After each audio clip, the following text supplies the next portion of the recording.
तो आरसीबी की टीम ने भाई साहब बहुत तगड़ी सीजन की शुरुआत करी भाई। जिस तरह से उनके ओपनर खेले भाई 6 ओवर में 80 रन बना दिए, जिस तरह से विराट कोहली ने बल्लेबाजी करी और जिस तरह से फिलिप सोल्ट खेल के गए वो बहुत तगड़ा था भाई साहब। बाकी मेरे को भाई ये कोई नहीं दिख रहा है, मेरे को सिर्फ एक ही प्लेयर दिख रहा है आरसीबी से भाई, कृणाल पांड्या।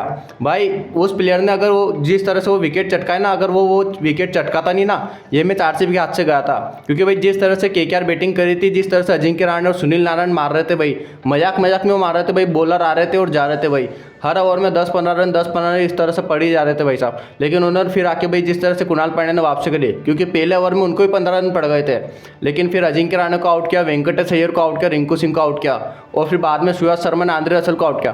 भाई अगर इनका लोअर ऑर्डर के अगर ये विकेट नहीं लेते भाई, कृणाल पांड्या अगर वो विकेट चटकाते नहीं, ये मैच आरसीबी भाई जीत ही नहीं पाती। क्योंकि ये स्कोर जाता फिर 230-240 के पार जाता है स्कोर। और उसके बाद केकेआर के जो स्पिनर वो आरसीबी को भाई गेम में आने नहीं देते, गेम में वापसी करने नहीं देते। लेकिन भाई आंद्रे रसल का जैसे उनका विकेट चटकाया भाई, सुयश शर्मा को भाई रजत पाटीदार की वहाँ मैं दाद देना चाहूँगा भाई, उन्होंने दिलेरी दिखाई। 3 ओवर में 40 रन पड़ गए थे सुयश शर्मा को, लेकिन फिर भी उनको बॉलर दिया और फिर उनको भाई बॉलिंग दी। उसके बाद भाई आंद्रे रसल का जो उनको विकेट मिला भाई, उसकी भाई आरती उठा सुयश शर्मा की। क्योंकि आंद्रे रसल का और आरसीबी का नाता भाई, उनका रिश्ता आपको पता ही है, आंद्रे रसल और आरसीबी का किस तरह का रिश्ता है। और बाकी कृणाल पांड्या तो भाई पहला ओवर उनको वो गलत दिया, उनको भाई 15 रन पड़ गए थे।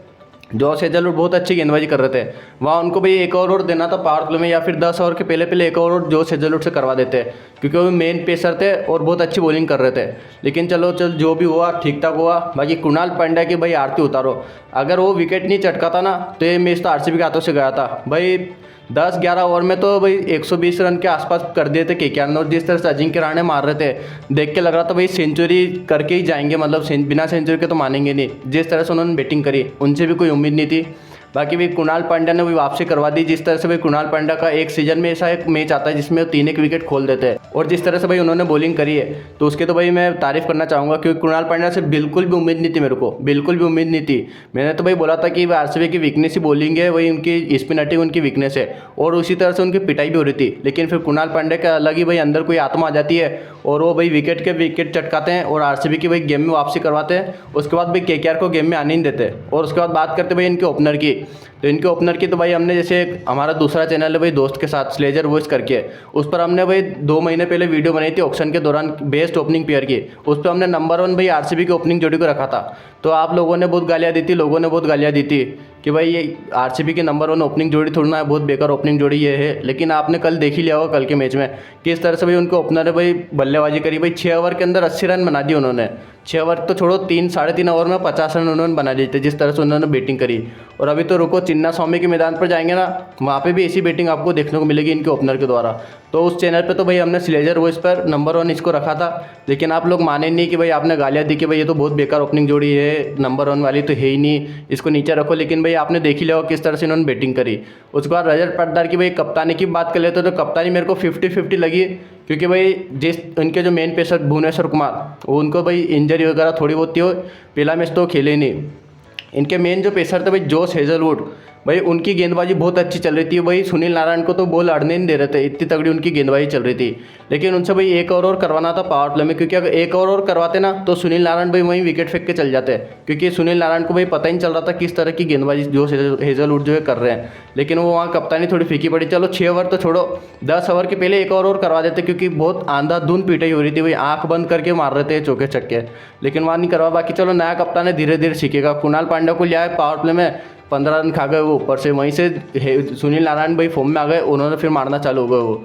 बाकी वो सही नहीं लगी। और एक लिविंग स्टोन का भाई साहब वो 17 ओवर जो दिया, वो तो खैर मनाओ कि भाई शांति से निकल गया, क्योंकि भाई वो ओवर लपेट सकते थे रमनदीप और अंकित रघुवंशी। बाकी वो विकेट लगातार गिरे, इसलिए उसने उस ओवर में भाई रन नहीं मारे। बाकी वो ओवर भी एक गलत लगा मेरे को। बाकी तो रजत पाटीदार कप्तानी बाकी बहुत अच्छी थी। जिस तरह से वो सुयश शर्मा को लाए और रसल को आउट किया, और कृणाल पांड्या ने भाई जिस तरह से बॉलिंग करी वो बहुत जोरदार था।